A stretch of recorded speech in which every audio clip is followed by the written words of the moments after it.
Order this evening, October 1st work agenda.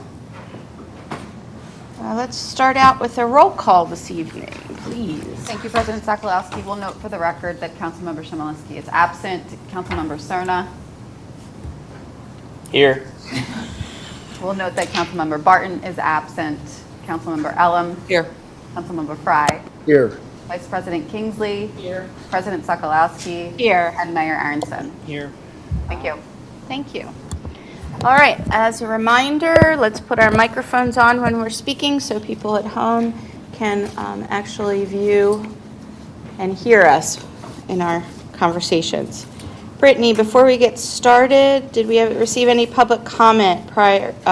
Let's start with the September 17th meeting. Did we get any comment from the September 17th meeting? No, we did not. Okay. And then how about the public budget meeting on the 24th? Was there any public comment that came in? Nothing on the budget meeting either. Okay. And then anything for tonight's meeting? Nothing for tonight. All right. So we received no comments or feedback from the public for the meeting. So at this time, I'd like to just take a second here. He just ran out of the room, but he's listening, so. All right. Paul, you're being summoned back to the room, please. All right. I'd like to recognize Paul Gornowski. He's been doing a lot of hard work behind the scenes for us in a lot of capacities. But most recently, he pulled off organizing this year's Fun Fest event. The event was a huge success. I don't know if anybody actually counted the number of bodies, but I would think that it's the most bodies that we've had at a Fun Fest. But Paul, we want you to know that we appreciate from our entire team the organization of such a special day for our residents and business owners. So thank you very much. And thank you for coming back in the room, because it's easier to thank somebody when they're in the room. Yeah. I heard it very clearly in the back. I got to get back in there real quick. So All right, head out. But we just wanted to make sure you knew that we greatly appreciate everything that you do for the borough behind the scenes. You're one of those behind the scenes smiley guys. So thank you. I appreciate that. Thank you.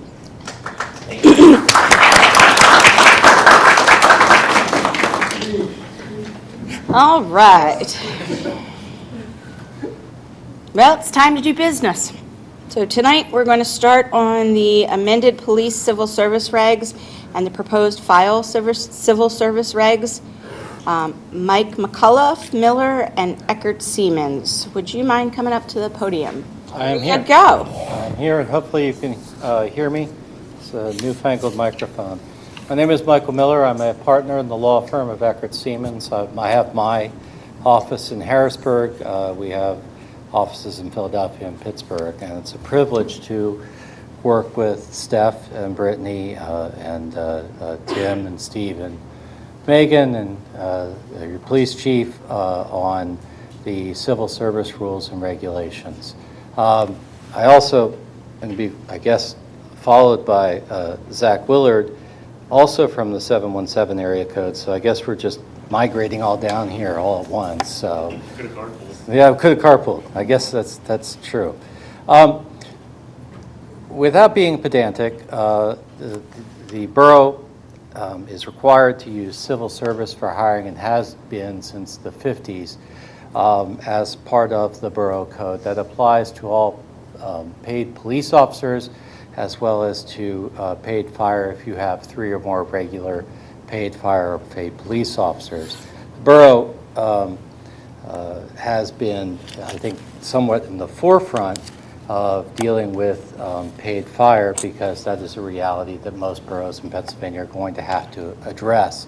And so it's wise, I think, to address that as soon as possible. In addition, civil service is, it's one of those things, it's a little boring, it's there when you need it to be there, but it is the process by which we do hiring, and I've taught the Boroughs Association class on civil service for the last 15 or so years.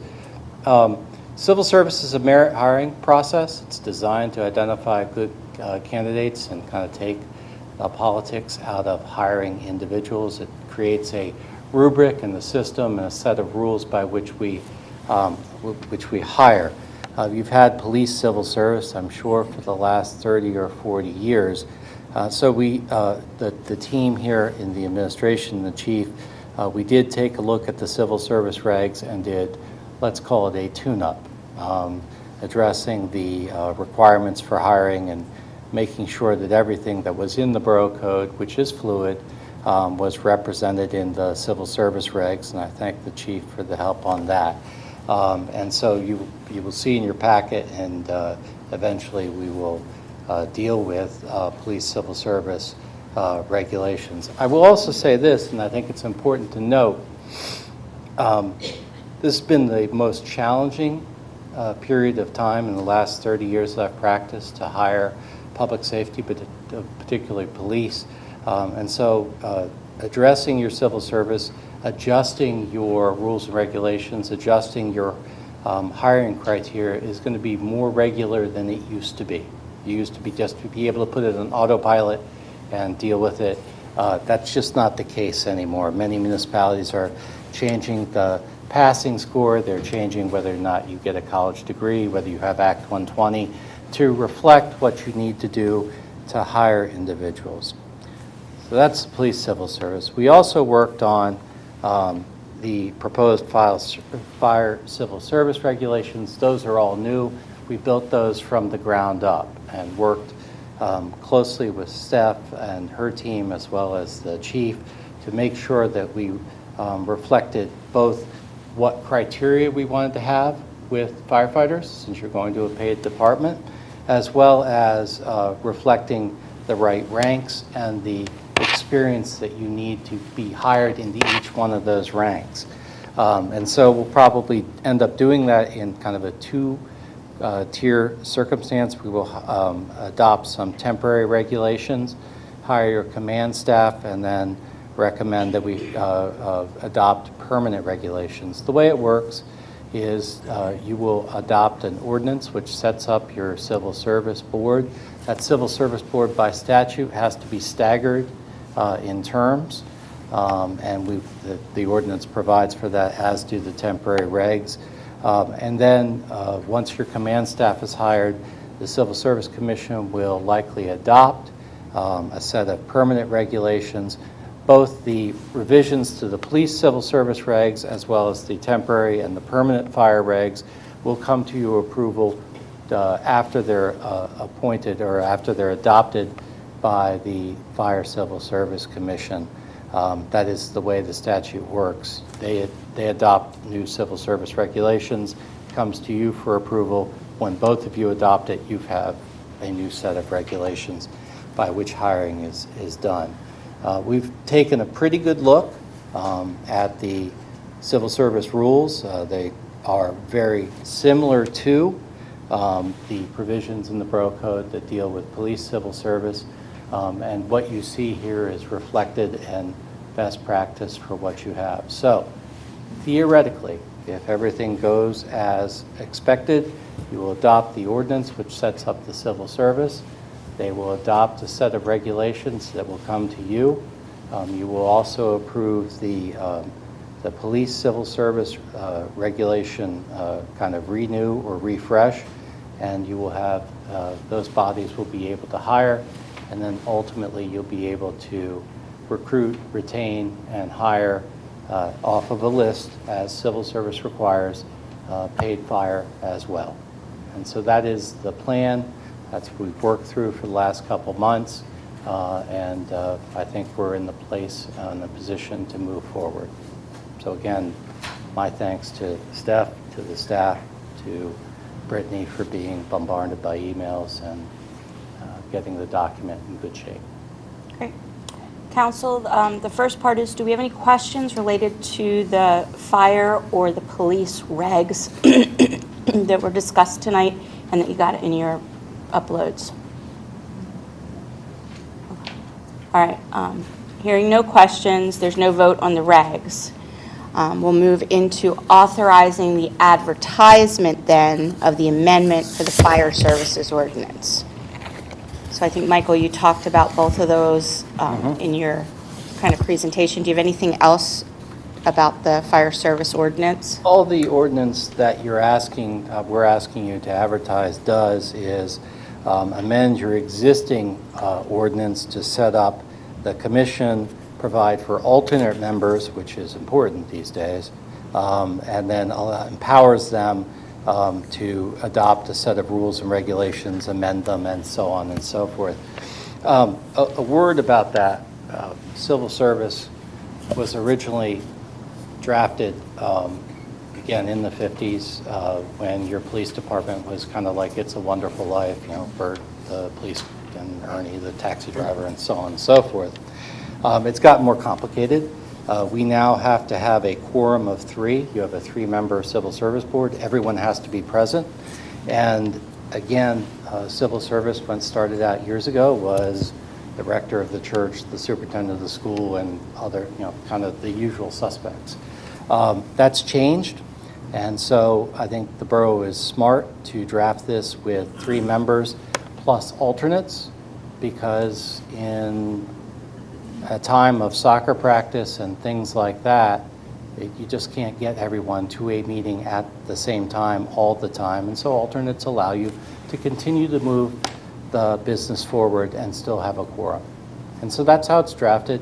We're just adding on to your existing ordinance to create the commission and to move everything forward. And this is the vehicle to do that.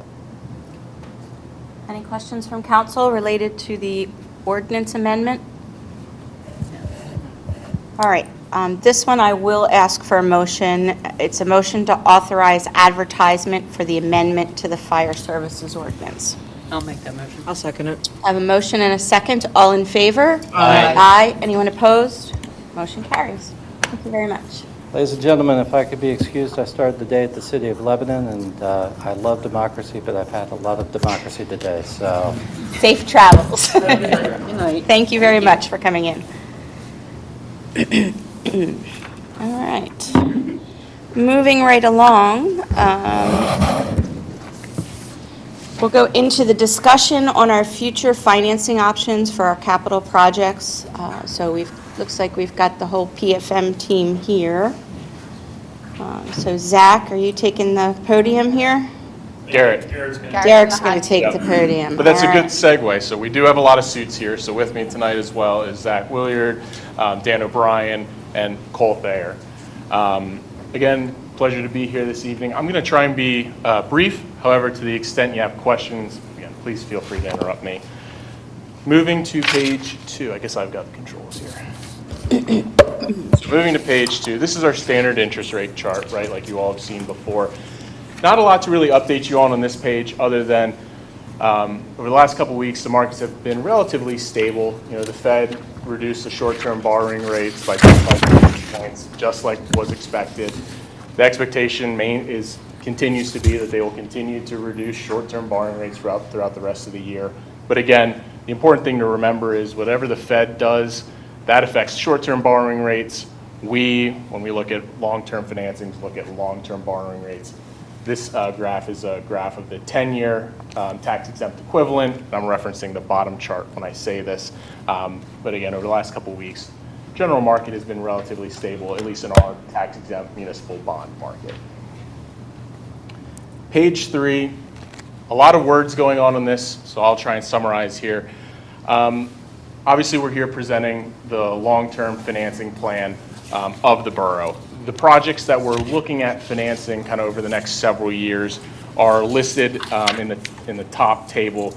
Really, we're looking at potentially funding the Veterans Plaza project in 2026 to the tune of about $2.25 million. We, throughout the whole plan, assume or are budgeting for $2 million annually for road projects. We know that the borough has a lot of larger road projects that we want to tackle. However, for the purposes of this analysis, we're assuming that every year we budget for our financing $2 million to kind of tackle the low-hanging fruits as they come up or as they come available. The large portion of the financing is obviously the fire and the EMS project. Again, looking to start that project in the 2026 year to the tune of just shy of $20 million. And then there's also a fire truck purchase that the borough is looking at in 2027. So that's the full kind of gamut or package of projects that we're looking to finance. What we'll talk about in the next couple pages is breaking this $30 million roughly plan into multiple steps, multiple financings over multiple years. And the reason you do that is threefold, or multiple reasons to doing that. One is to reduce your interest rate risk. So similar to your personal investments, the whole notion of dollar cost averaging, entering the market at multiple different times allows you to kind of hedge your interest rate risk, so you're not putting all your eggs in one financing bucket, if it were. It also allows you to spread the impact of the debt service all over multiple years, or put differently, over multiple budget cycles. Obviously, if you were to borrow $30 million today, the debt service of that $30 million is going to hit you today or tomorrow, if you will. But breaking it over multiple years allows you to better phase it into your budget and plan for those costs better. Lastly, it allows you to more accurately and more predictively size your borrowings. Obviously, we don't have bids in for all these projects currently, so to go and attempt to borrow the exact amount of money today when we don't even have bids in yet it would be very tough to do. So inevitably, we'd be left in a situation where we would have borrowed a little too much or a little too less, or a little not enough. So by breaking it into multiple financings, we can really tailor that last financing to be kind of the right size. We can right size that last financing to be exactly how much you need, no more, no less. As I mentioned, we're going to get into the plan over the next couple of pages. But again, this plan is meant to be a living, breathing document. This is probably the most important section of this page. As more information becomes available on the projects and from your engineers, as we get more clarity on what interest rates look like, we will constantly, over the next several years, frankly, be in front of you multiple times, giving you updates on how the plan is shaking out, maybe any changes or corrections we need to make to the plan based on new information, market conditions, whatever the case might be. So inevitably, what we're presenting here tonight will change over time. It's just a matter of how much. So it's meant to be intentionally a living, breathing document. Jumping to page 4. This is the summary of the borough's existing debt as it stands today. So if you do no additional financing, this is what you currently have on your books. It's comprised of 2 bank loans that you did both in 2022. You have about just shy of $7 million outstanding in total between the 2 of them, and have an annual debt service budget of about $540,000, $550,000. So again, that's what you have today. That's already baked into your budget. That's already accounted for. Page 5, so again, 2 scenarios that we're showing you tonight. They both look and operate, if you will, the same exact way. The only difference is scenario 1 does not include the Veterans Plaza project, and again, that was about $2.25 million. Scenario 2 does include Veterans Plaza. Again, we work in finance. We love numbers. We love especially very small numbers. So this is really what we call a draw schedule. This is how we look at kind of capital plans. And really it's, for our purposes, how we determine the size and the timing of a financing. So not to get into the weeds, columns 4 through 8 are the estimated draws or the estimated project costs for each of the various projects we talked about on a month-by-month basis. Once we have those projected cash flows, we then look to, okay, how are we going to pay for those cash flows? And when are we going to borrow the funds to pay for those cash flows? And that's what you see in columns 9 through 12. Column 9 specifically are the estimated borrowings, both the timing and the amount of the borrowings, as well as column 10, we understand that there's a borough property that the borough is looking to sell as it's no longer needed to help fund these projects. That number is going to vary, but we have budgeted right now $1.5 million of sale proceeds. And then column 11 are the estimated interest earnings. So when you borrow money on a tax-exempt basis, you're able to invest those funds while they're not being used. So obviously you're going to, in this scenario, you'd borrow $6.5 million or thereabout next year. You don't need the full $6.5 million immediately, so it's going to sit in a bank account earning interest until you ultimately spend it. That's what column 11 is attempting to illustrate. Okay, moving to page 7. This is the meat and potatoes of the presentation. So each of the different colors represent a different financing or a different borrowing. So like we mentioned earlier, 3 total financings are projected for this scenario, again, totaling about $30 million or a little bit less than. Looking at columns 5 and 6, that should look familiar. That's your existing debt that we talked about before. Those are the 2 bank loans you have outstanding, totaling about $540,000 a year. The blue in column 7 is the expected financing that we would be looking to do next year to the tune of about $6.8 million. The debt service you see in column 7 is outlined there. What you'll note both at the top and when you look at column 7 is we're utilizing what's called a wraparound debt service structure. So really, we're deferring the repayment of principal until your existing debt in column 6 pays off, and then we ramp up the principal repayment. The reason why we're doing that is that has the least amount of impact to your budget. If we were to go out and borrow it similar to how you'd borrow for your home, a mortgage, level payments every year. If we were to do that, the upfront impact to your budget, i.e. next year and the following year, would be much greater because aside from interest, we're also paying additional principal. Hence why we're utilizing this structure. It really mitigates, again, the impact to your budget. The yellow is the anticipated borrowing that we'd be looking to do in 2027. That would be for a little bit larger amount, $10 million. In column 8, you then see the estimated debt service for that financing.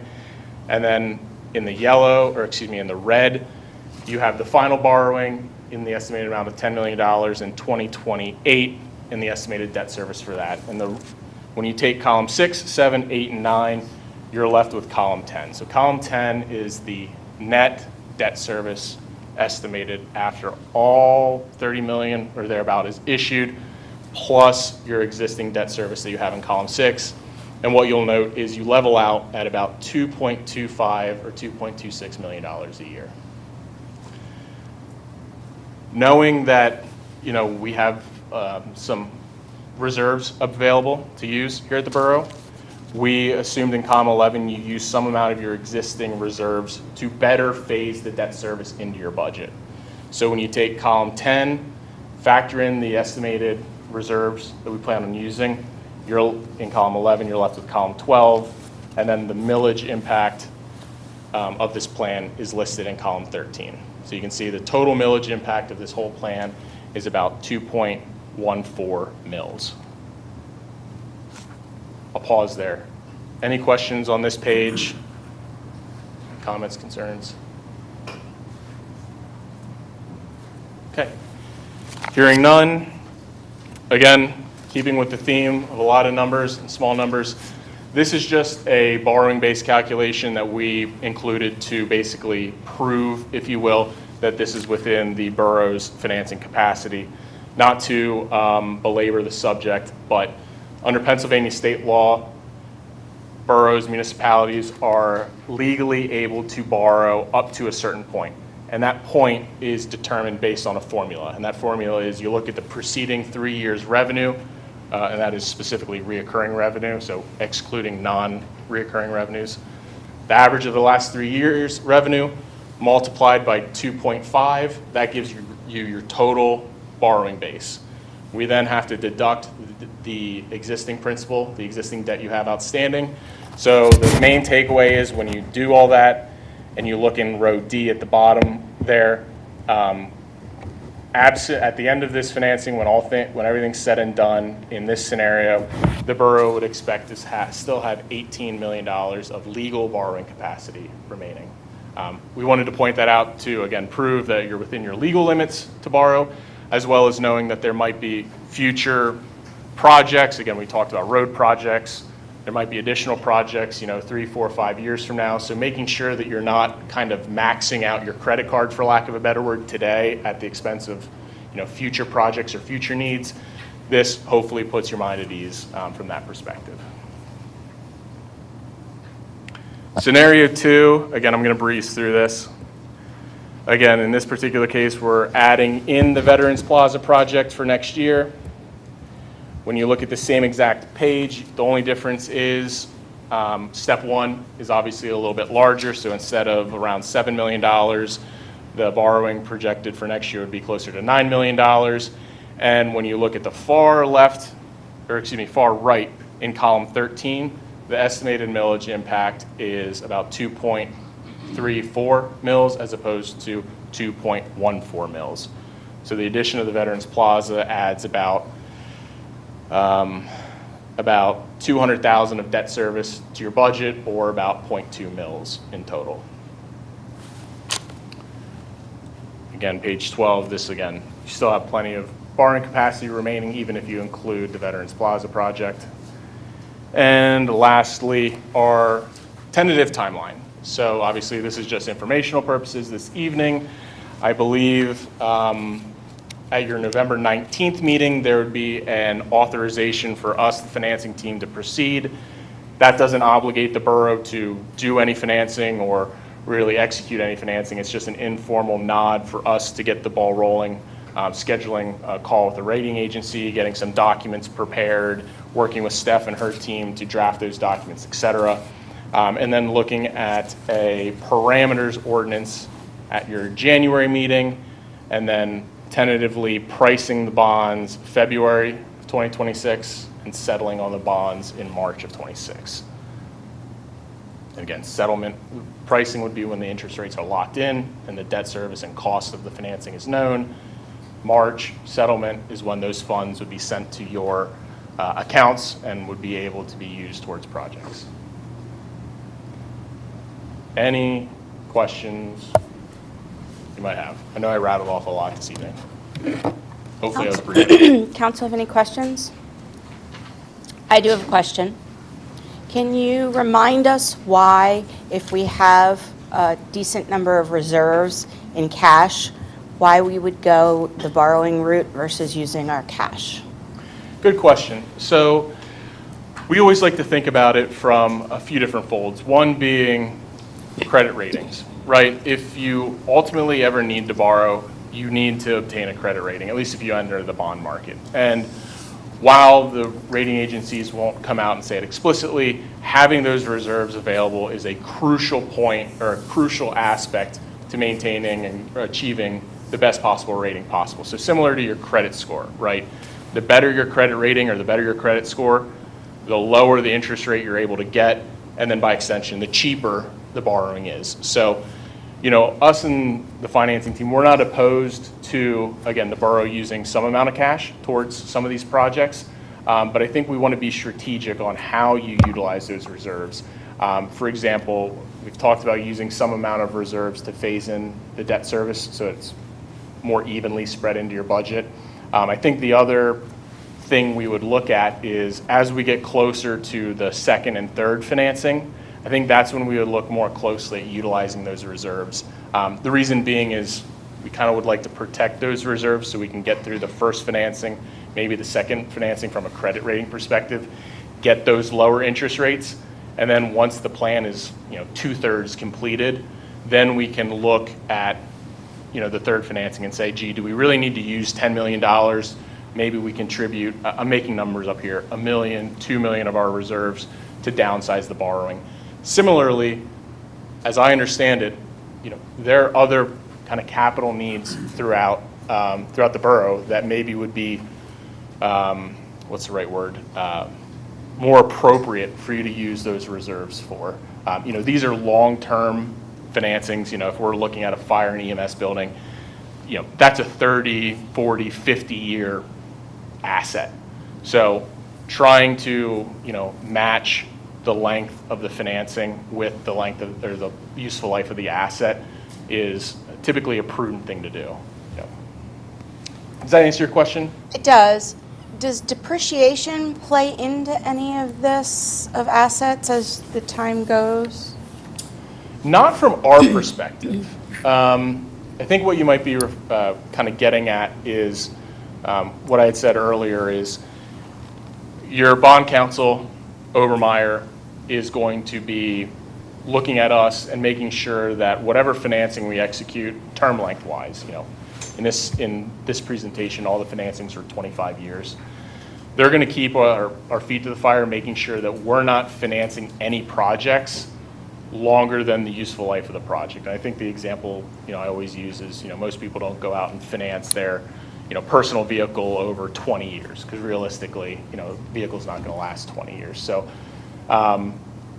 again, matching the financing with the useful life, but from our perspective, depreciation doesn't really come into things too much, other than, there's maybe a prudency discussion you can have if you have assets that are depreciating, at $2-3 million a year, trying to reinvest a similar amount into those assets to make sure that they're in a good working order is prudent. But again, from our perspective, it's not necessary. That, again, hopefully that answers your question. No, that's good. Any other questions from council? Any impact on the timeline for the Veterans Plaza, depending on which way we go? Whether it's included or not?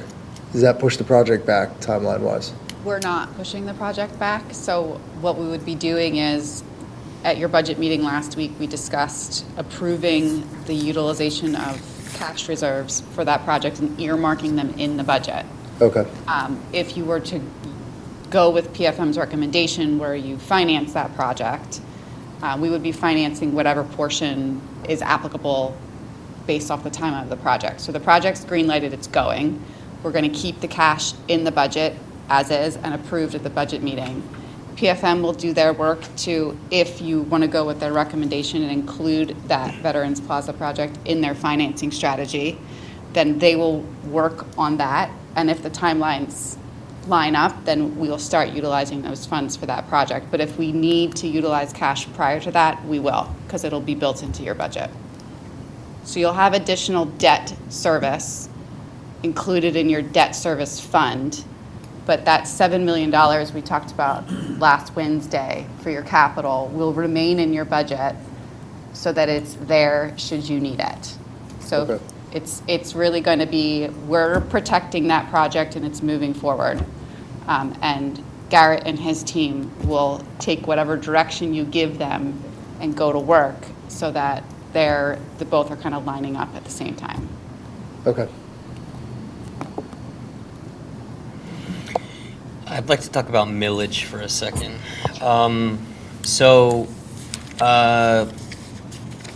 Ms. Checo, we're going to go back to last week's meeting. So whether or not we go with the Veterans Memorial Plaza, based on all of these major projects we're doing, the millage looks like you're proposing it starts increasing in 2027 budget year. Is that correct? I don't know. This is very small. Yes, that if you're looking at page, They're asking you to include the Veterans Plaza. yeah, so page 11.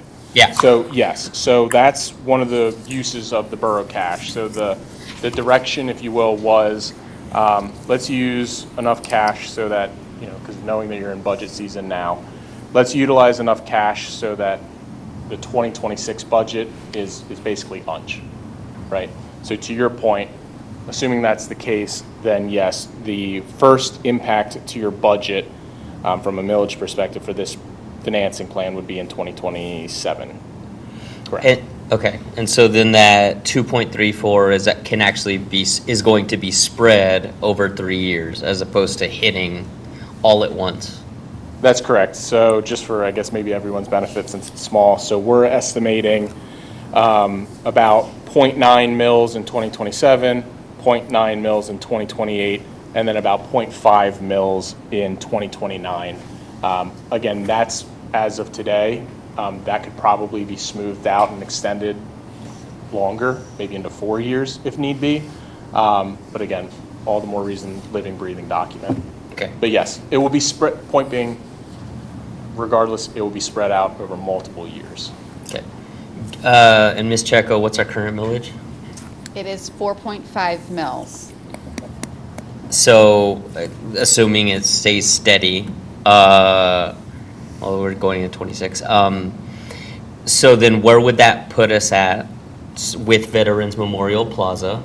And how does that millage compare to some of the surrounding boroughs and townships? Yeah, so as Garrett said, you're looking at a total increase for all of those projects and all of the financing of an additional 2.34. So after everything is said and done, you have your Veterans Plaza, you have your brand-new Public Safety Services facility, you have the new fire truck that is needed to service the Borough of Conshohocken, and then you have allocated roughly $2 million worth of financing that you can allocate into your infrastructure and your road program. Again, that is all for 2.34 mils. So you're really getting out to 4.5 to roughly 6.84, which would be where it would be capped. And as Garrett said, you can kind of utilize the numbers to spread it out over a course of years, depending on how much of an impact we're looking at with the rest of the budget. But if you're comparing it to other municipalities, specifically boroughs, right now we're at 4.5. We're proposing to potentially go up to 6.84. I'm just going to throw out a few. If you look at Ambler Borough, right now, they're currently at 9.8 mils. Bridgeport's at 12.23. Collegeville's at 7.55. Hatboro Borough is at 11.366. Jenkintown's at 11.337. Lansdale's at 8. Narberth is at 9.865. Norristown's at 18.25. And I'm just reading data straight off of Montgomery County's millage rates for 2025.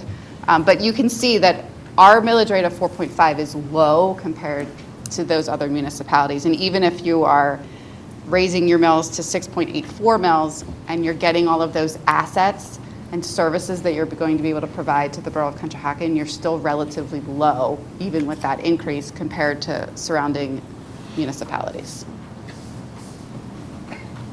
And that would still be until our budget cycle for 2029, until the full 2.34 kicked in. So That is correct, yes. okay. Thank you. You're welcome. Anyone else have any questions?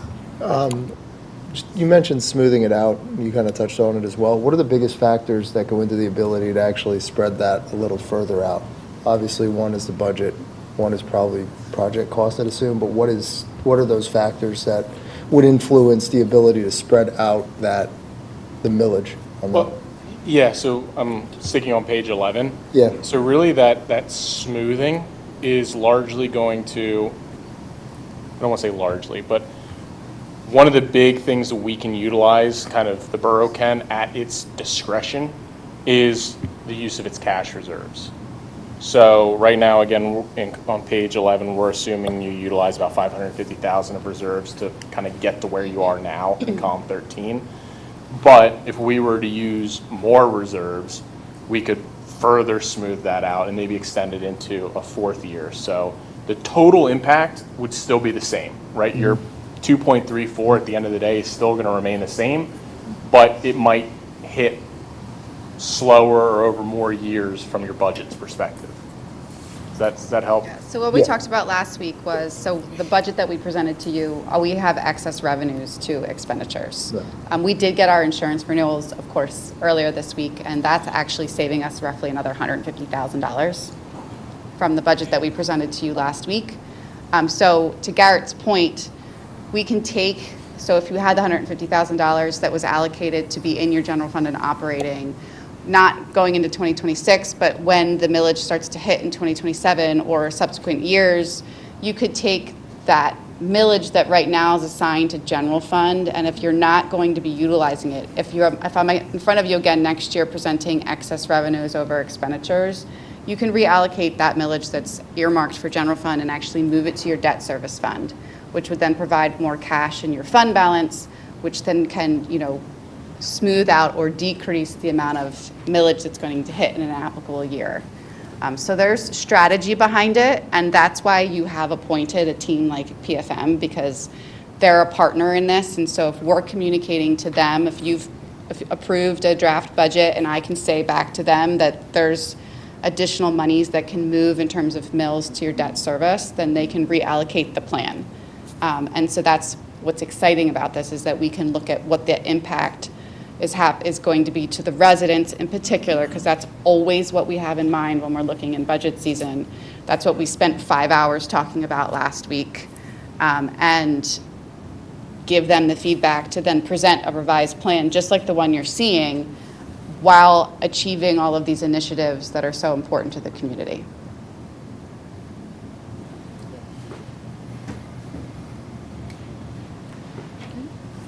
Great. Well, if there's nothing else, we appreciate your all's time this evening. Thank you. Thank you. So the only thing that I will ask council, just because we're right in the middle of budget season, we did just go through the budget meeting. Garrett and his team presented 2 scenarios, scenario 1, scenario 2, and we're really going to start fine-tuning from draft to final budget in preparation for advertisement. So I do have to set debt service moving into 2026. So if there's any feedback in terms of desire between scenario 1 without the veterans or scenario 2 with the veterans, that would be helpful, just so that we can start the process and keep moving. My feedback is that I do want the Veterans Memorial Plaza. In the financing package? Yes. Okay. Any other? Yeah, I mean, I agree. The point with actually impacting the credit rating positively to gain a better interest rate probably serves long-term gain from my end. That's at least from what you're saying, having those additional cash reserves, depending on how we want to smooth things out, makes more sense than outlaying a large sum of money at this point, especially if it doesn't shift the timeline of the project at all, which you're saying it really won't. It's going to stay in the budget that you gave draft approval to last Wednesday. And then it'll move to the financing option with PFM. And then if you don't utilize your capital fund to pay for that project, then it goes back into your fund balance and you utilize it for something else. I think it's a minimal hit millage-wise, and it keeps us in a good financial position, so I'm okay with financing it. Okay. So. We have our marching orders. We have your marching orders. Yes. I just want to say, this leadership team is charged with strategy and planning for the future of our borough, right? We want to leave it better than what we had it, and that's really what this team, along with administration, is doing, and partnering with good partners, and being in the situation that we're in with having revenues that are generated outside of just our residents puts us in a really good place. Everybody talks about, what does the borough do with all this money?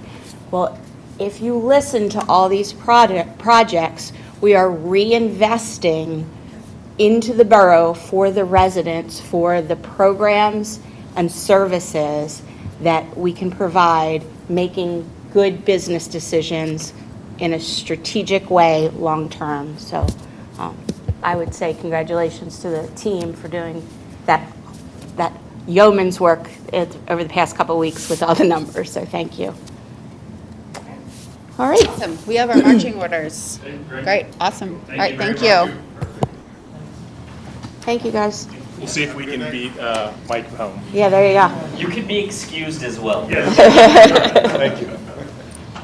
All right, next up on our agenda this evening, our friend Paul is going to do a presentation that's kind of pretty cool, actually. It's about the borough's interactive business map. So Paul, tell us about your interactive business map. Well, I guess I'll start by saying, here it is. But, of course, getting into the details, I found a company called MapMe, and they've been making interactive maps like this for a lot of different purposes: real estate, downtown maps, and in some cases, borough maps. So I reached out to them, and we worked on creating this interactive map for the Borough of Conshohocken. And we feel that's an important tool to help attract businesses in the same way that NEP is currently doing, by giving them another outlet to be promoted, be seen. Not only that, it also helps because it will illustrate parking, where people can park throughout the borough to go to all these businesses. So as you can see in the menu on the left, parking is in the drop-down, and I have it broken out into 3 different subcategories, where we have the parking garages. Zoom out just a little bit, but they're shown in blue. Then we have all of the park mobile in these little green boxes that have shown up. And then the to-go parking for a lot of our restaurants are shown in red. And I did not forget Deli on 4th. Their spots, they are up there as well. So all the parking available in the borough at the lower end is highlighted on this map. Of course, aside from parking are all the different services and businesses within the borough. And when I showed this to one of my contacts at MATME, they're like, wow, there are a lot of icons in this area. So he helped me clean it up to make it look a lot more presentable, but we have a lot to show. And then some of those, particularly in our food and drink drop down, and this is all broken out by whatever you think you want to have. So the check boxes are there because, as everybody knows, if you want to go out and your significant other, what's the biggest conversation? What do you want? So this lets you check as many options as you want. So if I'm thinking we want to go, we'll say it's morning. We want brunch. So all the brunch places pop up. You can interact with them here, or if you click on results, they'll show up on the left. Or if you're thinking, I just want to get a coffee, the coffee shops will all appear as well. So, and then when you click on a business, which I will use for this example, Bar Sarah, when it pops up, this is what a profile will look like on desktop in this interactive map. As you can see, I can show you a lot of different pictures. This has been a combination of the businesses submitting photos to me and me going out finding photos, and I've also been using their photos as well to contribute to this map. So I'm getting the photos from all sorts of different places. There's also a description of the restaurant, and then it will take you to the website. And then another fun feature is that this has integration with Google Maps. So if you look next to the address, we have the little car and the little running man.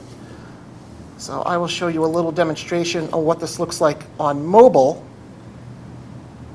of how this Google Map interaction works. And pardon the bad scrolling, my thumbs and iPhone do not mix. So this is the map on mobile. So I click on the little gray bar, it gives me all the options. I've clicked on restaurants and bars, and as you can see, all of them are listed. And then I've clicked on the Stone Rose. For this example, it shows me where it is in the borough. I've clicked on it, and the same thing, you see all the photos, you see the description, and now I've clicked on the little car. And at 9:30 on Monday night, it would have taken me 27 minutes to get from where I live to the Stone Rose if I wanted to go there for dinner. And it does that for walking directions, and it does that with, obviously, driving. So I think that's a very cool feature that this map has. And it's very easy for me to edit. One of the pros of using MapMe is that I don't need to do any complicated coding. It's very simple. If a business or somebody reaches out, the back end is just simply, I can swap out the photos down here. I can make changes to their description here. All they need to do is reach out to me and say, hey, Paul, we want to change out a photo, or our description is a little bit different. Can we change that? Basically, I make the change here, I hit publish, and within seconds, it'll show up on our website. And as part of the map as well, I've talked about parking. We also have listed, let me go back to the front, and we have all of the Conshohocken cab stops in the borough, which of course is at the very bottom, so there we go. So these are the 15, let me clean this out a little bit. So these are the 15 stops closest to the borough. The only stops missing are the giant and the apartment complex up the road, simply because if I were to include them, the map would get extremely stretched and we lose the borough. I can add them in if that is something you would like, but I feel like for our purposes, keeping it this condensed and focusing on just the borough is what I find to be important. So that's why these stops are included, but maybe not necessarily the giant.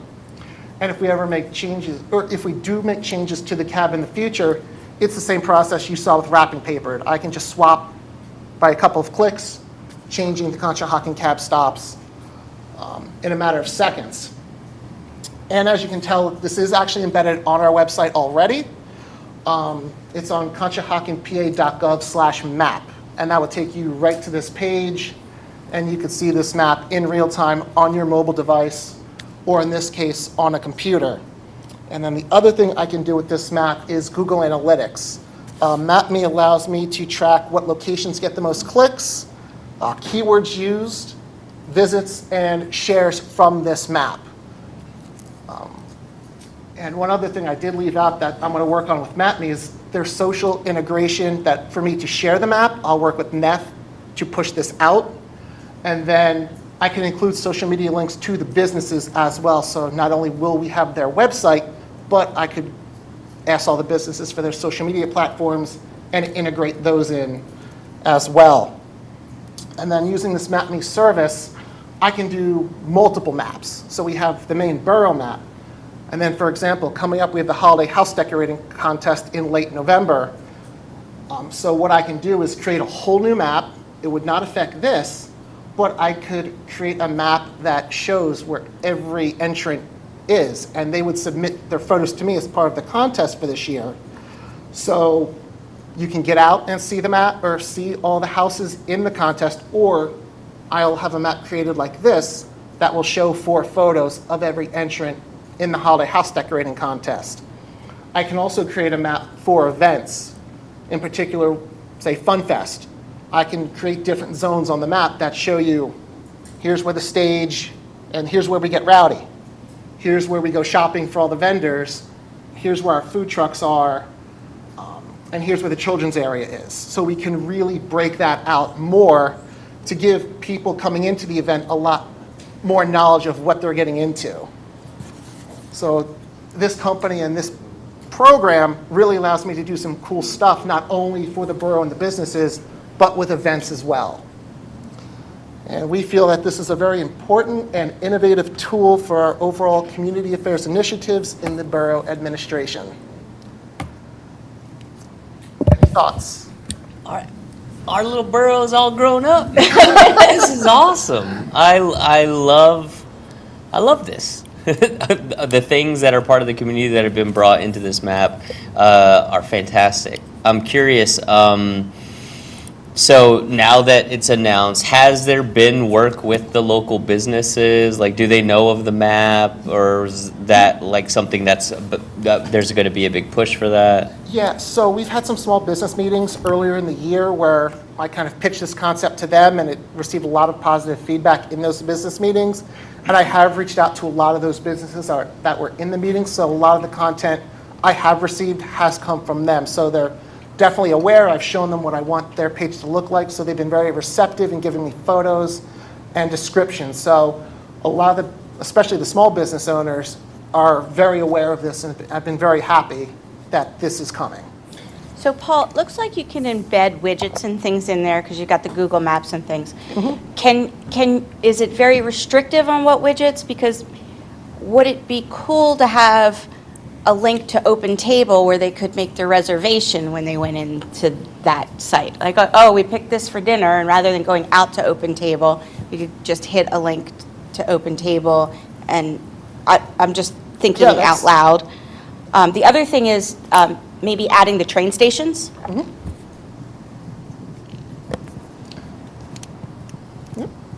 So, go ahead, you were going to say something? No, I was going to say that's something I can reach out to MapMe about the Open Table. I've had multiple conversations with them, and they've actually helped me in the last just couple of days coming up with different features that I didn't even know they had, like this selection tool. That wasn't, when we first signed up, that wasn't there. But now they're like, hey, we can do this. Great, let's do it. So that might be something they're receptive to. I can certainly have a conversation with them about that. You've done now event coordinator, I know you're event coordinator, photographer.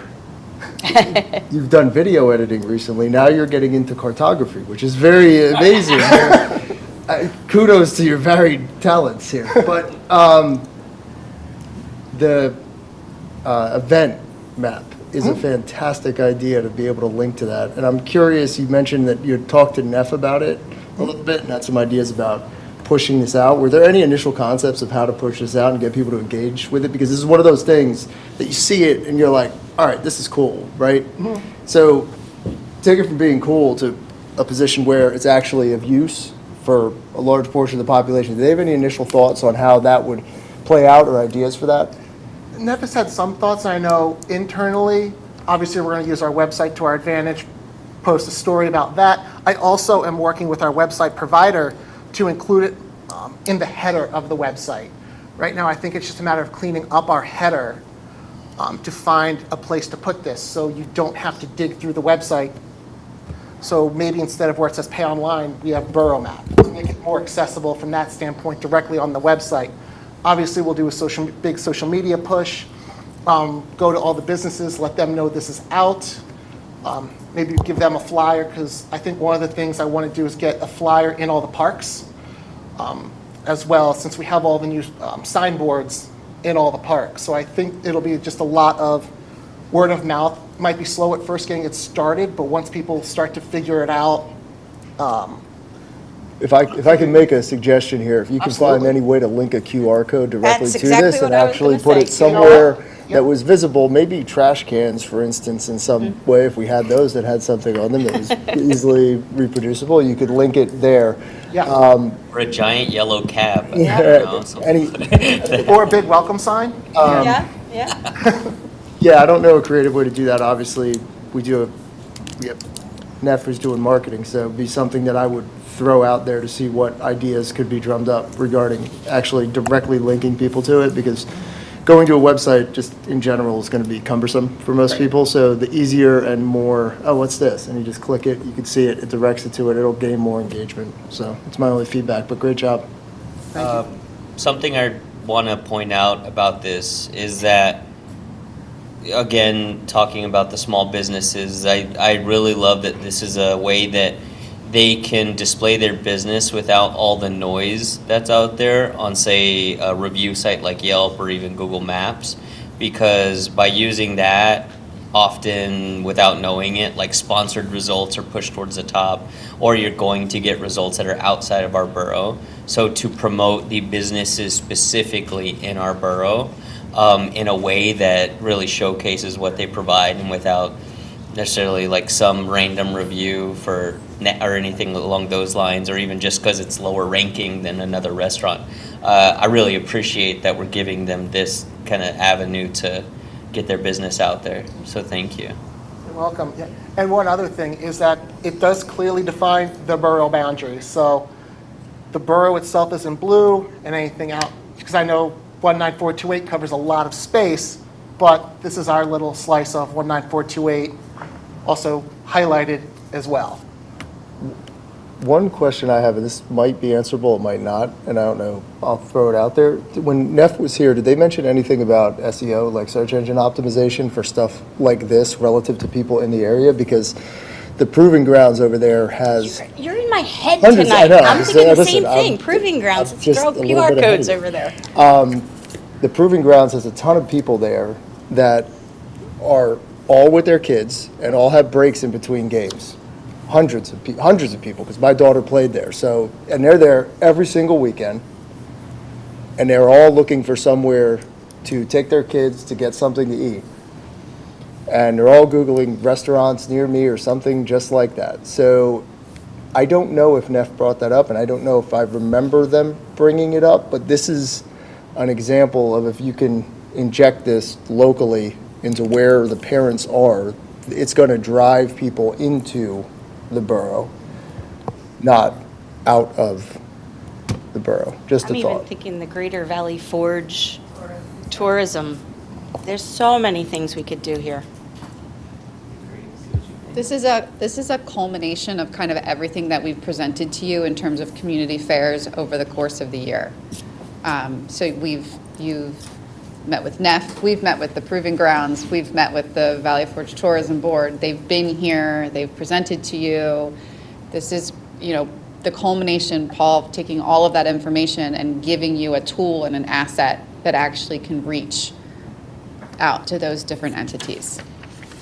I love it. Good work.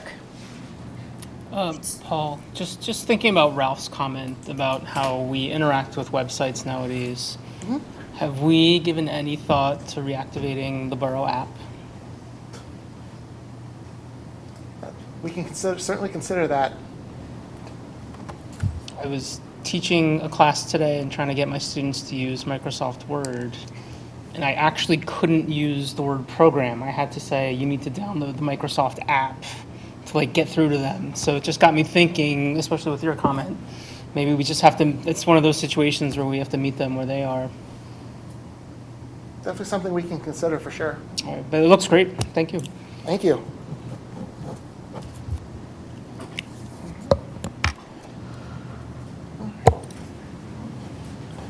I guess I'll roll into the next part because.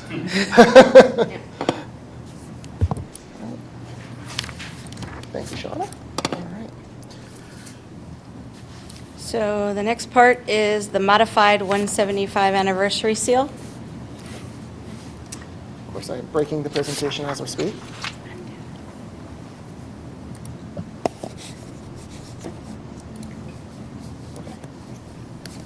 Hi. Okay. Paul's last part was much more exciting. I get to show up now and follow that. So this is the 175 seal that you've seen all over the place for this past 9 months that we will utilize through the end of the year anywhere that we can. We're very proud of it. I think it tells a gorgeous story of the history of the borough leading into the modern day borough that we all know and love. And we weren't necessarily ready to say goodbye to it in a full capacity. Now, the seal that is behind you all now, the seal that we all know and love, that's not going anywhere. That's not the intention. That is still the legal, the official seal utilized by the borough. But in the same way that emergency management has a seal and the fire department has a seal and other departments utilize a certain logo, we were hoping that this kind of more modernized, newer version of our branding could still have a place. So to do that, we took away the 175 and per actually Ray's idea, because we couldn't figure out how to fill that space, we went ahead and put a train under the bridge as there is. So you'll see everything else stayed the same. We did take away the text at the bottom celebrating the anniversary and just went back to the incorporated 1850, matching the current official seal. And the ask would be that this could move forward on more community-facing items. So not so much the letterheads and the things that all of the official documentation has to utilize, but more so on some vehicles or some signage or some event items, because we feel like maybe this could be, how did you word it with your Phillies thing? That was good. So we don't want to replace the Phillies P like the City Connect jerseys do. We just want to use the bell and just have a secondary seal for more community affair type events. But don't want to replace the P. We just want to have something secondary for us as well. Yeah, so the thought would be to use this for community affairs, for the things that, are supposed to maybe invoke more of a spirit of fun and excitement about how far the borough has come. And so, is there a side-by-side here? Yeah, simple change. But obviously, your thoughts are the thoughts that matter on this, so any feedback on this idea? I like it. I actually think your analogy with the Phillies uniforms, City Connect, I'm not a huge fan of, but the powder blue. Nobody likes it's like them. that's like the powder Everybody blue. likes the bell, but nobody more, loves them. Yeah. Yeah, but I do like it, and the train is very real because it does go underneath the bridge. It's a very Right. does represent actually what's there. I think it's a good idea, and I don't think there's anything wrong with having a secondary kind of seal. Again, for community facing stuff that's more just kind of fun. It looks like a fun emblem. I like it. I don't know. Good, fun is good.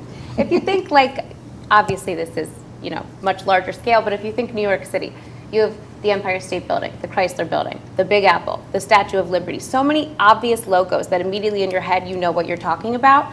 So I don't think it's so far-fetched to have multiple sort of branding options or eye-catching things that immediately you see that in your head says Conshohocken.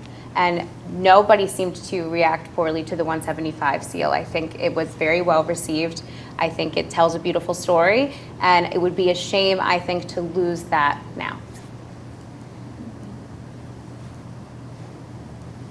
Any other questions or feedback? I Adrian? remember when you first proposed the 175th seal, thinking, man, it's a bummer we only get to use this for this year. So yeah, it's awesome. I remember a version where it also showed the progression of vehicles, like a horse or horse-drawn buggy through a modern vehicle. I liked that one, or I liked that addition on it. The fireworks are a bit much for me. You must forget that I used to work at Disney. Yeah. That was like a dagger to the heart. So we did talk about removing the fireworks, but the fireworks display is such a big piece of Conshohocken history. I think probably one of the favorite events of the families of Conshohocken. So it still felt to me like it told the story, but that's, obviously not my decision to make. I understand. Any other feedback? I do like the idea of having a secondary logo. Especially this one feels like a lot more vibrant than our current seal, and then also being able to distinguish an official seal coming for official business versus what we're putting out there and our community involvement. Maybe a different firework? I don't know. I don't hate the fireworks, because Yeah, I don't hate I don't know. I kind of like them because literally, if this seal's about fun, the fireworks. What's more fun than fireworks? Drones. Can we put drones up there? Can we put a drone show that says Conchi? I know, but then put them in the thing. Okay. Yeah, I don't know. It is like a core piece of the community, in my opinion. It's something that I don't know. It's just like Made it up for pops. That's my favorite day of the year. Yeah, it is. It is. It is. It's my hands down. And you know It's not what? close. I didn't grow up here, so it's not like it's a tradition since I've been living here, but I can understand how that is like something you think of when you think of Conshohocken. Okay. Not thinking of Disney. Yeah, thinking community affairs for the Borough of Conshohocken. This is all built into that concept of community affairs. And this seal, not the official seal, is tied to that, what we are building right now. And I know that the fireworks might be prominent in the seal, but that's kind of where we want to go. Like Conshohocken is hopping, and the fireworks signify that. Were you working on that? Is that the new Like this whole time? I am not a tagline person Or did at all. Shauna say that in I'll the leave previous them meeting? to that and to you- them. But that's the thought behind this. The fireworks say happy, and there are certain seals that are going to come to you on documentation of applying for permits and things that are just things you have to do. And I don't want that same seal to be the messaging when I'm trying to tell you how fun FunFest is going to be, or that Shauna we're basically doing. just said she's fun. Yeah, that's We're not. And we're business. yeah, we've all got our strengths, and mine is fun. So. Okay, are we okay with the proposed seal? Yes. Yes. Yes. As long as we keep the old one, too. Okay, cool. Thank you. Thank you. Okay, so now that we're done the fun stuff. All right, we're moving from creativity back into manager matters. So the first item under manager matters is to discuss and consider approving Resolution 2025-32, which will amend the redistricting task force resolution. So I think we want to just quickly go over Yeah. that and how we got to where we are today. Is that again. okay if I just run through? Yeah, let's Okay. do that. So we did approve, in May of 2025, we approved a resolution that generated a task force specific to redistricting.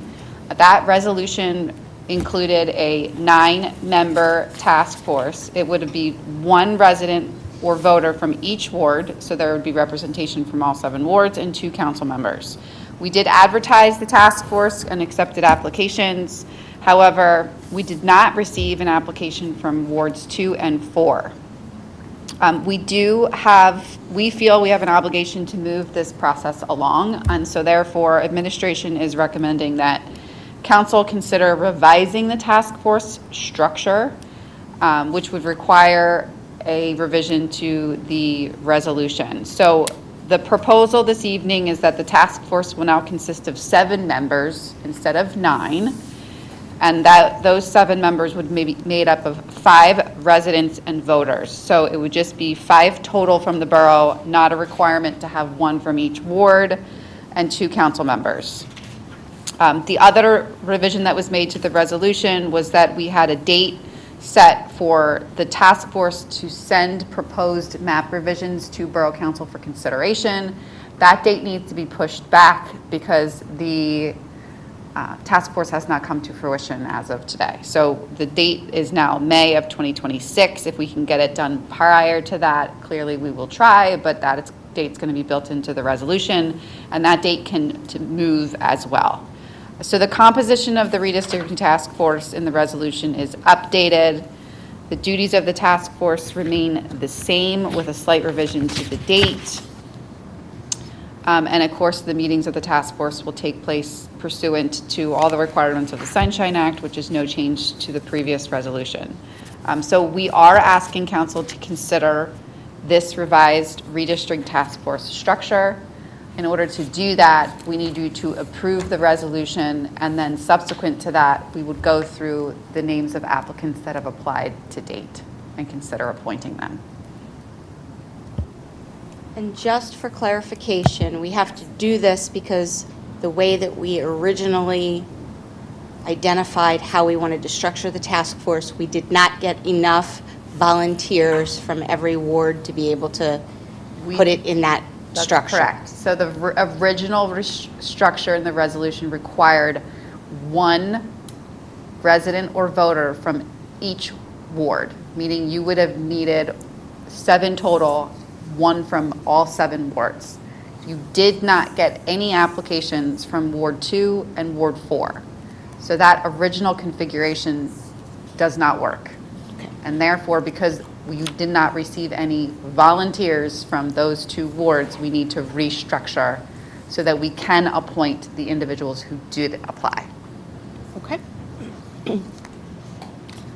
Any other questions related to why we need to restructure and approve a new resolution amending the original? Okay, hearing no questions, do I have a motion to approve Resolution 2025-32, which will amend the redistricting task force resolution? I'll make that motion. I'll second. I have a motion and a second. All in favor? Aye. Aye. Anyone opposed? Motion carries. Now, the next item is to look at the applicants for the redistricting task force and consider appointing the various members. Yes, so we did receive 8 total applications within the timeframe that we were doing interviews. Those 8 candidates were interviewed by Borough Council, and they are the following: Brian Magran from Ward 1, Jack Hassler from Ward 1, Ashley Gatos from Ward 3, Evan Campbell from Ward 3, Jim O'Neill from Ward 5, Jonathan Droz from Ward 6, John Costello from Ward 7, and Marlo Doman from Ward 7. We did receive an additional application from a resident, but they are from Ward 3, and we already have 2 applicants from Ward 3, and that was received after the applicants that interviewed. And therefore, we're going to contact that individual and encourage them to apply for and consider another boarding commission because we do have needs in other areas. So for tonight, now that the resolution is approved, it would be applicable since each of these individuals have been interviewed at a public meeting to consider appointing 5 of them to the task force.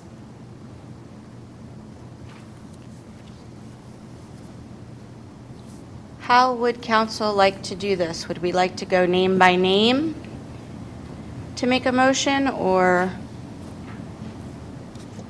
what are your thoughts? If I read through the list and you have any specific names that you would like removed from that would be one way to do it, based off of their interviews. And again, we're basing the information off of the interviews that each individual gave, pertinent to the requirements of the task force.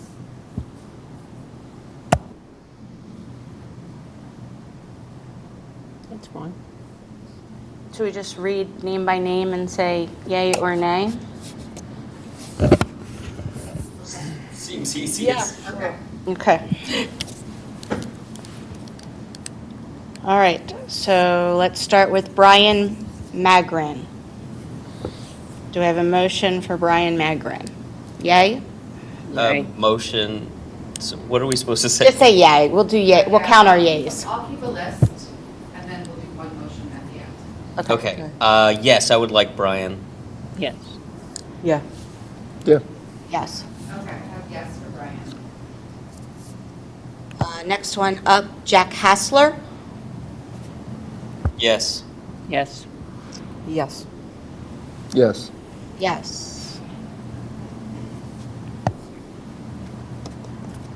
Next one on the list, Kevin O'Neill, was that who was up next? No, actually. Ashley Gallos? Sorry. Ashley Gatos, yes. Yes. Yes. Yes. And I'll do a yes. So that's 3 so far, I have yes. and we have spots for 2 more. 2 more. Okay. Evan's next. Evan Campbell? Evan, yes. Yes. Yes. Yes. I will do a yes. So it's 4, we have 1 spot left. Okay. So we have one Should we- spot We for have one 4 Yeah, 4 names. yeah, we have Four one, names 2 and one from spot. Ward 1, So, from Ward 3. should we just say out of these 4 who we recommend? Sure. Okay, with the 4 remaining, that would be out of Jim O'Neill, Jonathan Droz, John Costello, and Marlo Doman. I vote for Marlo Doman. Jim O'Neill. I'm going to go Jonathan Droz. I'd go John Costello. So we have 1 across the board. And I would go with Marlo Doman. So I guess it's Marlo, correct? I have no objection to Marlo. I just, but I don't know. I lost count. Well, you have I think Marlo got 2, right? 2. Well, that's 2, yeah. 2 for Marlo, and therefore, I would like to say something that, one, the people that I did choose, I have worked with them here within the council capacity as well as with the administration. They volunteer on other committees or councils, so I have some experience also with like how they performed with us. So that's why I cast my votes the way I did. And I would also like to add that I think of the 4 that we did at the end, I think they were all fine candidates. They all would do great jobs. They are welcome to come to the public meetings, correct? Oh, yes. And then, as everybody would be, so that maybe they could contribute in some way, even though they're not specifically on the task force. Yes. I know we have some of those people who are repeating, trying to maybe look for some new people as well. But I'm, like Kathleen said, they were all excellent choices there. Yeah, I agree with. And the ones we, There's not like there's no bad choices. there was no. No, there were no, So yeah. I'm good with it. Okay, so therefore, since Marlo, out of the last selection, received the 2 votes, then the task force was the only one that received 2 votes, would be Brian, Jack, Ashley, Evan, and Marlo, and they would make up your redistricting task force. And we'll make it very clear to anyone who applied that we encourage them to come and participate in the entire redistricting process, because I'm sure it's going to be exciting. Yeah, everybody's voice Correct. will contribute to it. These are the They're just the voting ones that are members. tasked with voting on, yes. Do you need a motion? I do, so it sounds like we have a list. If everyone's comfortable with that list, we would just need a formal motion. And then All we'll get right, the looking process for a started. formal motion to appoint Brian Magrum, Jack Hassler, Ashley Guidos, Evan Campbell, and Marlo Doman. I'll make that motion. I'll second. I have a motion and a second. All in favor? Aye. Aye. Anyone opposed? Motion carries. Okay. Next item on our agenda is to consider appointing an applicant to the Friends of Conshohocken Parks. So this evening, do I have a motion to appoint Evan Schreffler to Friends of Conshohocken Parks? I'll make that motion. I'll second it. I have a motion and a second. All in favor? Aye. Aye. Anyone opposed? Motion carries. Next item on the agenda is to consider approving change order number 2 for the Harry Street Rehab Project. This change order reflects adjustments to the scope of work and the balances of the original contract quantities to the actual field measured quantities. If you have no questions related to the adjustments, I am looking for a motion to approve change order number 2. I'll make that motion. I'll second. I have a motion and a second. All in favor? Aye. Aye. Anyone opposed? Motion carries. Bless you.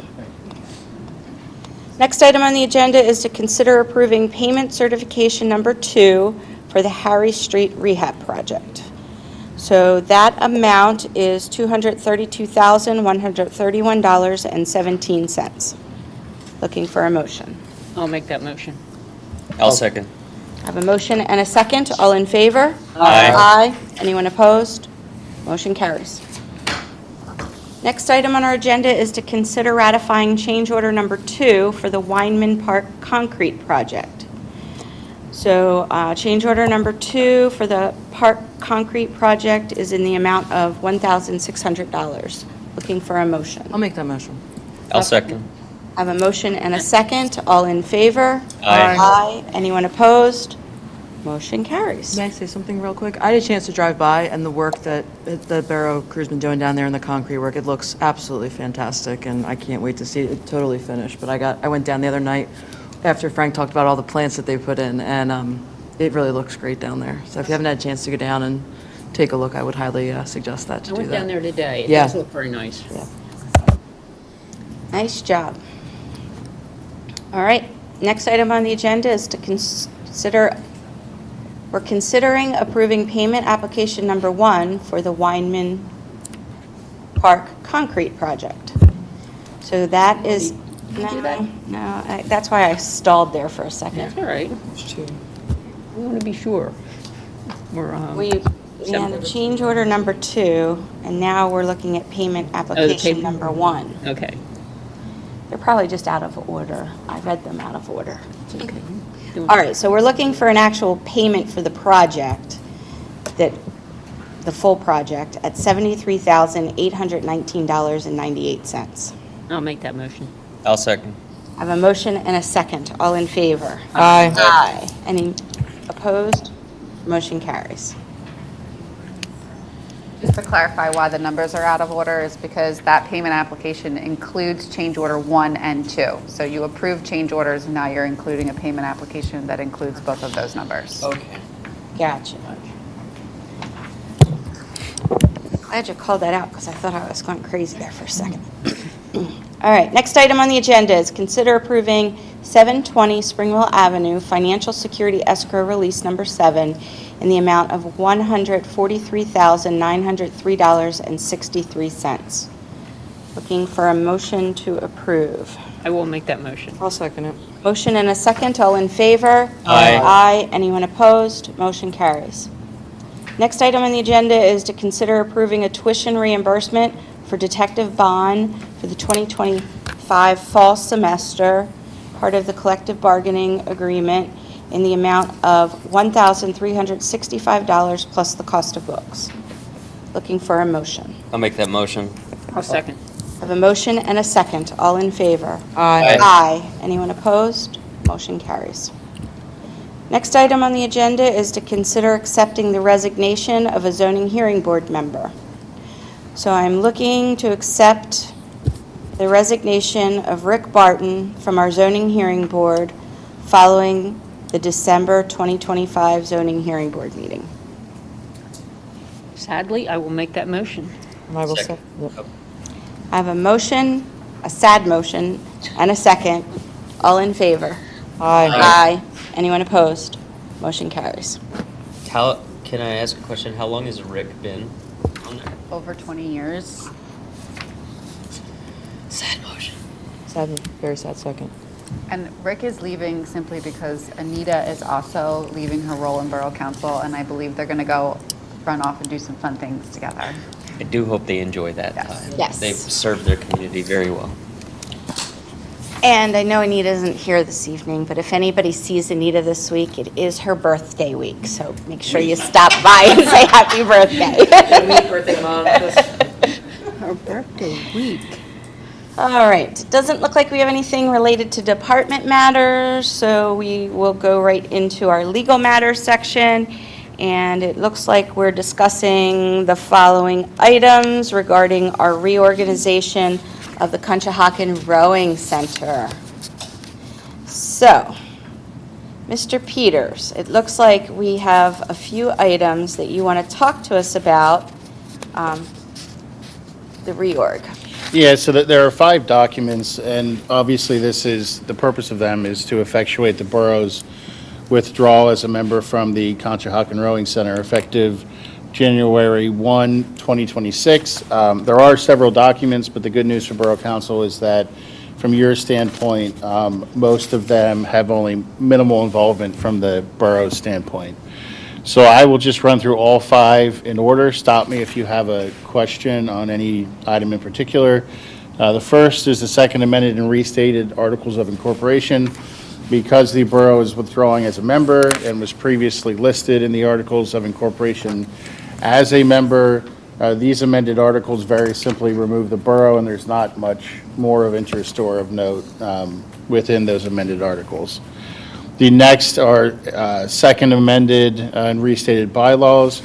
Again, it removes the borough as a member. The bylaws were also over 10 years old at this point, so there are amendments herein to comply with the requirements of a nonprofit in the state of Pennsylvania.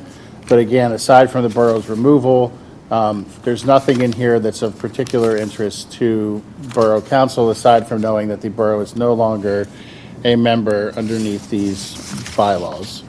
The next is the amendment to the ground lease, which is by far the one that is of greatest interest to the borough because we are the landlord on the ground lease. It makes changes again to effectuate the borough's withdrawal.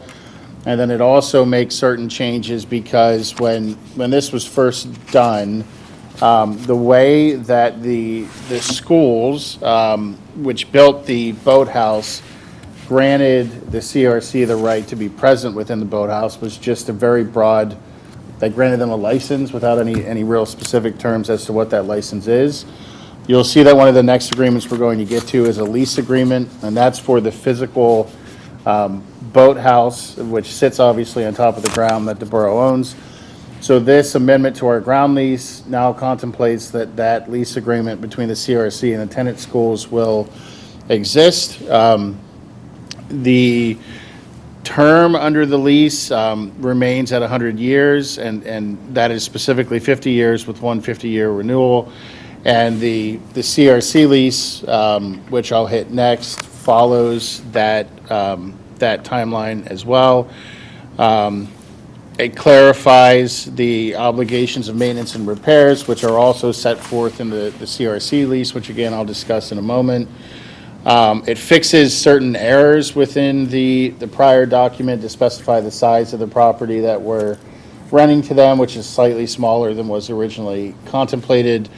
It specifies the public programs that are to be provided in the center, and that includes, of relevance to Borough Council, the discounted program that is offered to residents of the Borough of Conshohocken, and that's included as an Exhibit C to the amendment to the ground lease.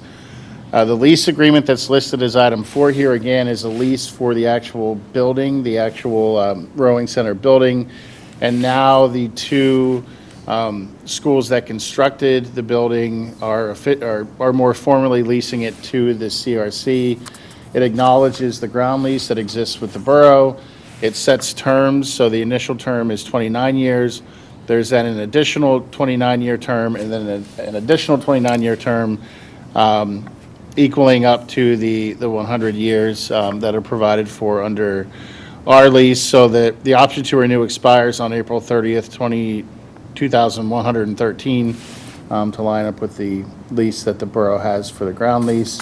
It provides within all the typical things you would expect, but it's as between the relationship between the schools and the CRC. So aside from making sure that it states clearly their obligation to maintain the Rowing Center building and also to comply with the ground lease, which it does, there's nothing of particular interest to Borough Council. And finally, the operating agreement for the boathouse relates to the internal operation as between the schools and the CRC. And again, there's not much within there that is of particular interest of the borough now that we are no longer part of the, or will no longer be a part of the CRC commencing January 2026.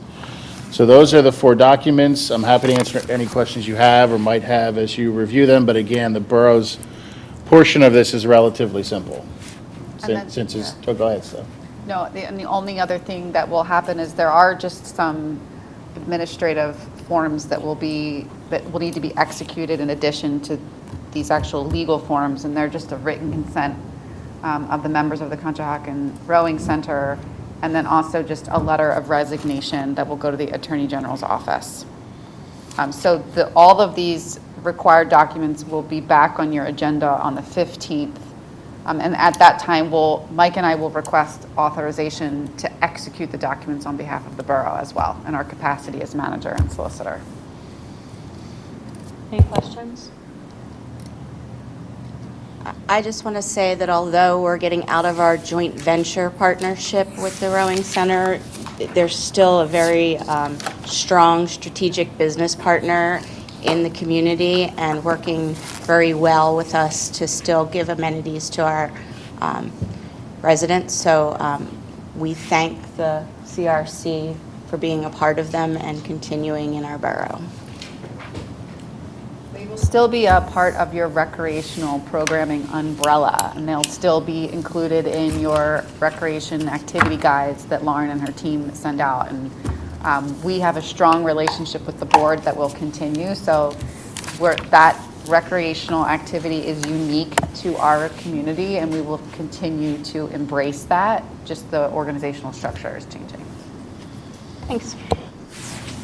Any other questions? Comments? All right.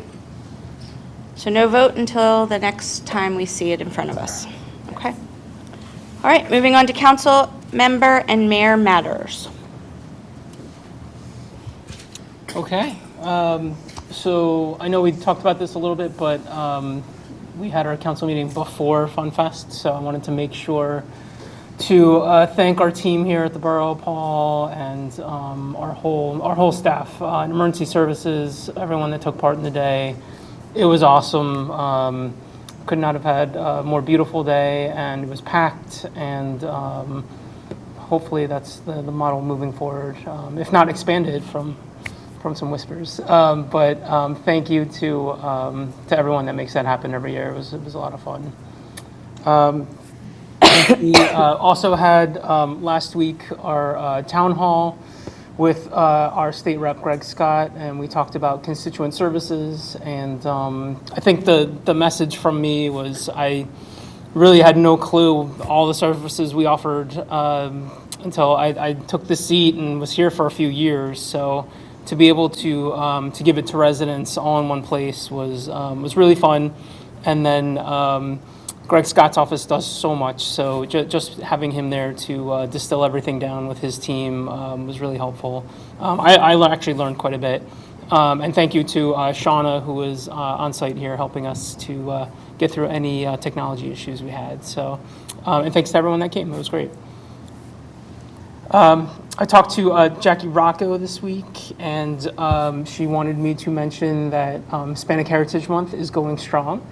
And they're having an event at Jillian's Cafe, which is at the United Methodist Church on Saturday, making sofrito. Please join. The information's here. It'll be on my social media and in my newsletter, and you can also look up the Hispanic Heritage Association social media for more information.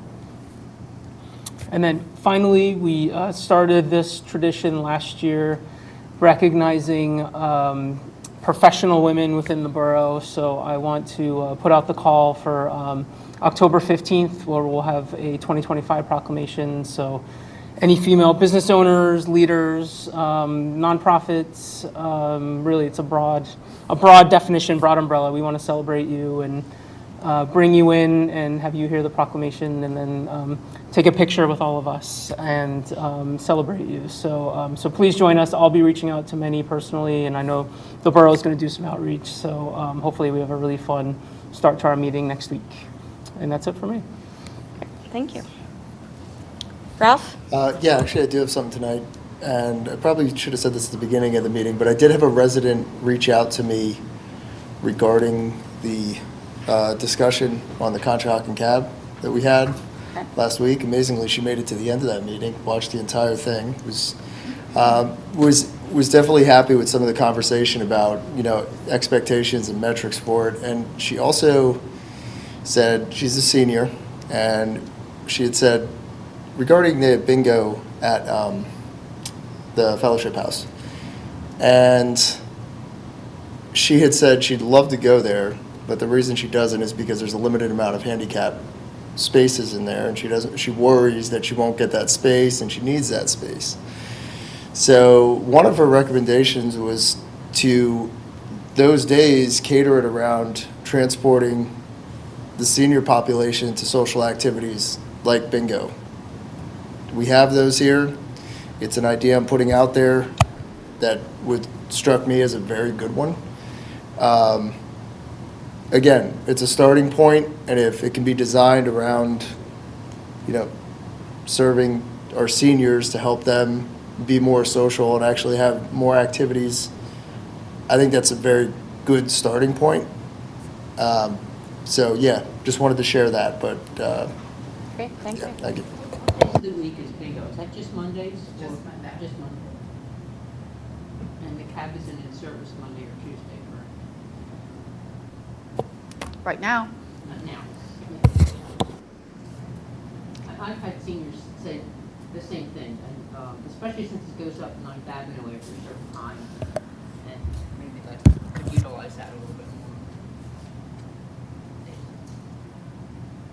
Like nothing else. You have nothing? Nothing. Okay. Adrian? Yes, two things. This weekend, the EAC, the Environmental Advisory Council, is going to be doing a community cleanup. We're going to be gathering right here in front of Borough Hall at 10 a.m. So this will be Saturday, October 4th, from 10 a.m. to 12 p.m. We provide all the materials you need. It's a great way to go out and just kind of give back to your community in a very nice way, because you're helping clean the streets. And then also following that, there'll be a little fun social hour at Guppy's. And also, next week, on Wednesday, is going to be the Colonial Area Fire Prevention Expo at it's Conshohocken number 2, at our fire station. Right on Fayette Street. Okay, so that's going to be here on Fayette Street, so at 3rd and 6th Avenue. Oh, between 3rd and 6th. Okay, so please come out for that. That'll be exciting. That's 6 p.m. to 8 p.m.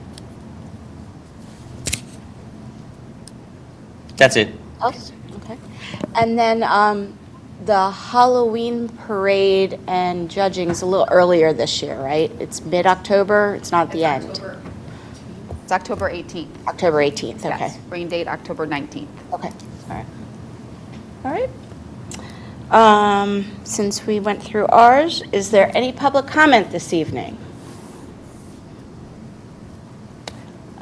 I do want to call out that I did have an email asking about our Amazon drivers that are kind of parking in the middle of the roads and blocking traffic and blocking people's driveways. Is there anything, and I'm pointing to the chief of police over here, is there anything we can do related to that?